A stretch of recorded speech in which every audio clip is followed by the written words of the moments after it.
TFC कुल स्थिर लागतों में उत्पादन मात्रा का भाग देने पर जो प्रतिफल प्राप्त होता है उसको हम औसत स्थिर लागत का नाम देते हैं।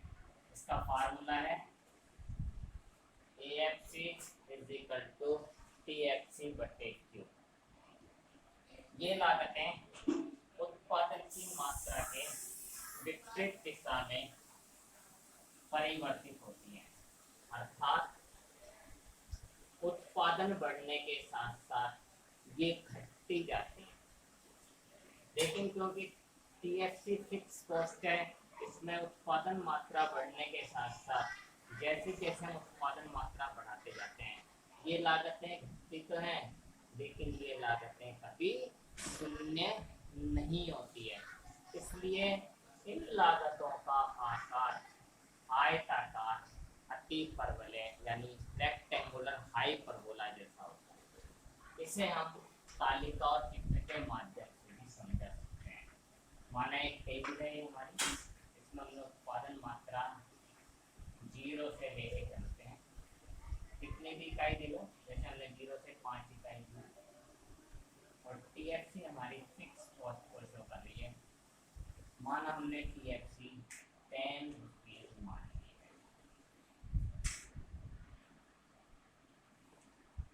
तो इस स्थिति में जब हम एक टीएफसी ज्ञात करेंगे तो हम टीएफसी में Q का भाग देते हैं। 10 में 0 का भाग देने पर जो वैल्यू आएगी हमारी उसको हम इन्फिनिटी रूप में शो करेंगे। इसके बाद 10, 5, 3.3 के लगभग 2.5 और 2। इस प्रकार से ये जितनी भी इकाइयाँ हमारी टीएफसी फिक्स है, आप उत्पादन मात्रा को बढ़ाते जाएं, ये लागतें निरंतर घटती हैं लेकिन कभी शून्य नहीं होती। इसे निम्न चित्र द्वारा भी समझाया जा सकता है। यदि हम इसको देखें तो OX अक्ष पर हम उत्पादन मात्रा को शो करेंगे और OY अक्ष पर हम लागतें लेंगे। इसमें हमने AFC लागत को दर्शाया है। इस प्रकार से उत्पादन मात्रा के साथ साथ ये लागतें घटती हैं लेकिन ये कभी शून्य नहीं होती। इस प्रकार से AFC लागत उत्पादन मात्रा के बढ़ने के साथ साथ OX अक्ष के समानांतर हो सकती है लेकिन ये कभी शून्य नहीं होगी। इसलिए इसके दोनों अक्ष इसको कभी भी, ये लागतें इन दोनों अक्षों को कभी भी स्पर्श नहीं करेंगी। सेकंड औसत परिवर्तनशील लागत ABC average variable cost. Average variable cost ABC TVC बटे Q, अर्थात कुल परिवर्तनशील लागत में उत्पादन मात्रा का भाग देने पर जो प्रतिफल प्राप्त होता है उसको हम औसत परिवर्तनशील लागत कहते हैं। ये लागतें उत्पादन मात्रा बढ़ने के साथ साथ घटती हुई होती है। एक स्तर पर न्यूनतम होती है तो उसके बाद बढ़ने लगती है। इसलिए सामान्यतः इनका आकार इस प्रकार से U आकृति में होता है। इसे निम्न तालिका द्वारा समझा सकते हैं। Q उत्पादन मात्रा है, माना हमने वही 0 से लेकर 5 इकाई या 6 इकाई तक कितना भी दर्शा सकते हैं। TVC जैसा कि हम पढ़ चुके हैं, TVC शून्य उत्पादन पर शून्य और अधिकतम उत्पादन पर अधिकतम होती है। इसलिए 0 पर 0, इसके बाद ये बढ़ने लगती है।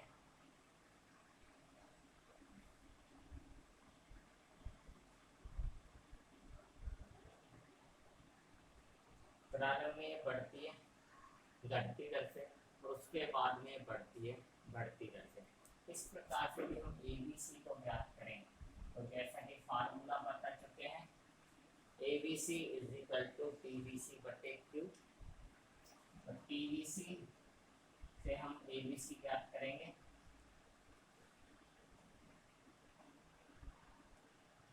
ये निरंतर घटती है, एक स्तर पर ये लगभग बराबर आती है, उसके बाद ये बढ़ने लग जाती है।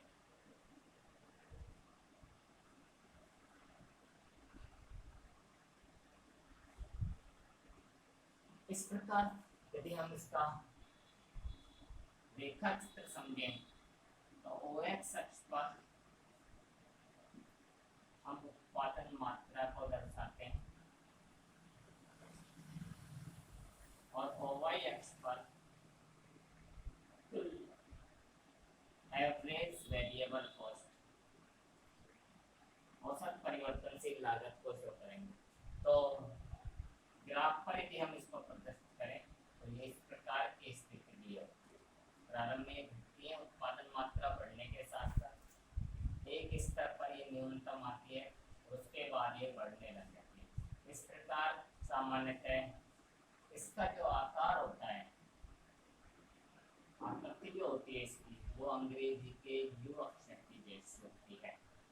तीसरी हमारी लागत है अल्पकाल में औसत लागतें AC। उन लागतों में उत्पादन मात्रा का भाग देने पर जो लागत प्राप्त होती है उसे हम औसत लागत कहते हैं। सामान्यतः ये औसत लागत, औसत स्थिर लागत और औसत परिवर्तनशील लागतों के योग के बराबर भी होती है, क्योंकि हम जानते हैं PC बराबर TFC प्लस TBC, और यदि हम TC में उत्पादन मात्रा का भाग देते हैं, TFC को भी डिवाइड करते हैं उत्पादन मात्रा प्लस TBC को भी हम डिवाइड करते हैं उत्पादन मात्रा से, हम देखते हैं TC बटे Q AC, TFC बटे Q AFC और TBC बटे Q ABC। इस प्रकार से जहाँ औसत लागत कुल लागत में उत्पादन मात्रा का भाग देने से प्राप्त होती है, वहीं पर औसत लागत, औसत स्थिर लागत और औसत परिवर्तनशील लागतों का भी योग होती है। इसको हम टेबल के माध्यम से समझा सकते हैं। माना कि हमारी उत्पादन मात्रा है वही 0, 1, 2, 3, 4, 5, 6 इकाई कितना भी ले सकते हैं।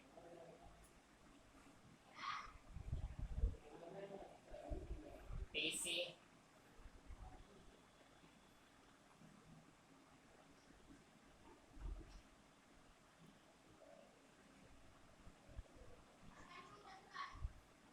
ये हमने प्राप्त की थी TC, TFC और TBC से।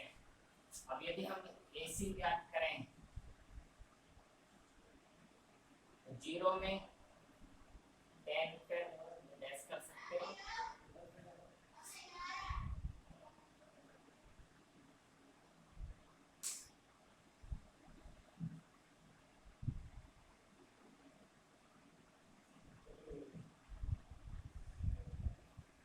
इस प्रकार से उत्पादन मात्रा बढ़ने के साथ साथ AC घटती है, न्यूनतम पर पहुंचते और उसके बाद बढ़ने लग जाती है। तो इस प्रकार औसत लागत का जो आकार होता है वो भी हमारा अंग्रेजी के अक्षर U आकार का जैसा होता है।